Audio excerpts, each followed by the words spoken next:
Tensions high after today's Israeli strikes on Lebanon. Meanwhile, the U.S.-Iran peace memorandum still unsigned, as many question whether this is a true diplomatic breakthrough. All we can conclude is that this reckless and costly war of choice has been a disaster as it relates to strengthening the national security of the American people.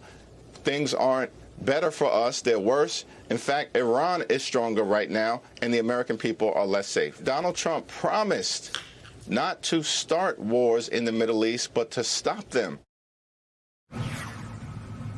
Joining me now is Nancy Youssef, staff writer at The Atlantic, covering national security and the Defense Department. Nancy, thanks for joining us. So based on the back and forth developments, based on what you heard from Congressman Hakeem Jeffries, I mean, do you think that the U.S. is any better off than it was when it comes to what Iran was offering before this war ever started?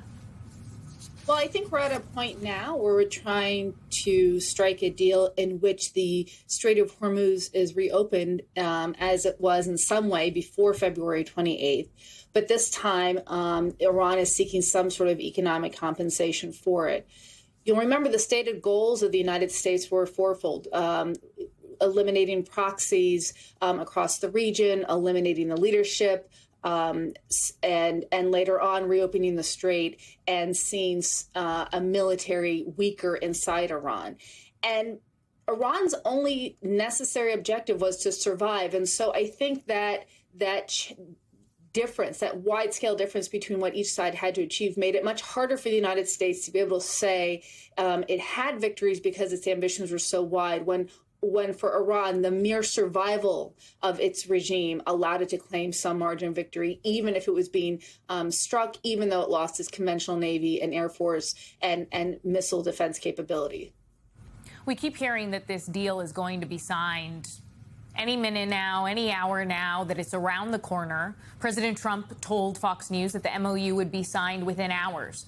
So even if this does get signed, it sounds like the toughest issues remain unresolved. You were talking about the limits on Iran's missiles stockpile, the nuclear program. So do you think that what we've witnessed in the last 48 hours or so, more than that, 72 hours, is actually a breakthrough?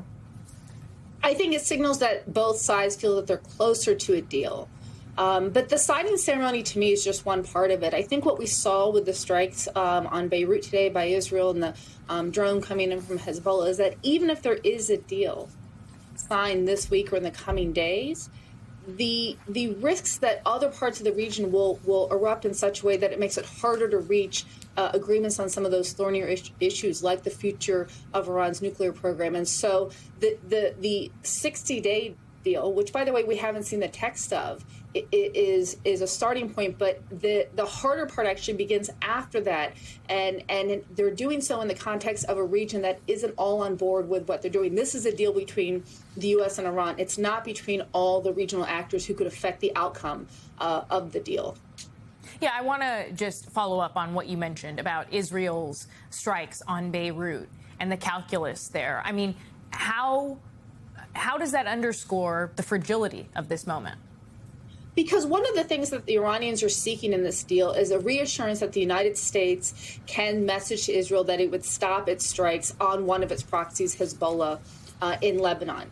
And when Israel conducts strikes, Iran will say this is proof that the United States can't do that and that we can't trust them on other parts of the deal. And so what it raises is questions for the Iranians, at least, on what the U.S. can do. Can it meet its obligations, particularly when it comes to Israel? And again, that's just one of many very, very tough issues that have to be sorted out. And if that can't be sorted out, it makes it harder to address things like Iran's nuclear program. I also want to ask you about some other things in the news. Nancy, reporting about a story involving the Situation Room. The New York Times reported this past week that White House officials met in the Situation Room to try to figure out how to deal with the Jeffrey Epstein controversy. Today, Axios is reporting that the White House fears the Times reporters may have obtained audio recordings of Situation Room meetings. So far, there's no evidence conversations were recorded. But you're a veteran national security reporter who has spent years cultivating sources. What do you make of this potential leak? And do you think that that reporters like yourself, the New York Times reporters that reported this, could be at the receiving end of prosecution from the White House? Well, one thing that we've seen from this administration from the beginning, and certainly something at the Defense Department where I spend the bulk of my time, is an unconventional treatment of information in classified spaces. You'll remember that Secretary Hegseth was communicating key information about U.S. strikes in Yemen over Signal chat. And so I think it's created this whole new territory in terms of how we think about information, how it's treated, and who we hold responsible if that information gets out. Reporters don't sign agreements that say we're not going to release classified information. The burden of treating that information carefully falls on those who receive it. Our responsibility is to inform the American public about what's happening. And so when we hear talk of prosecution, I think it's obviously worrisome. But I think we have to remember that the responsibility of classified information ultimately falls on those who are given the access to it. Nancy Youssef, thank you for your reporting.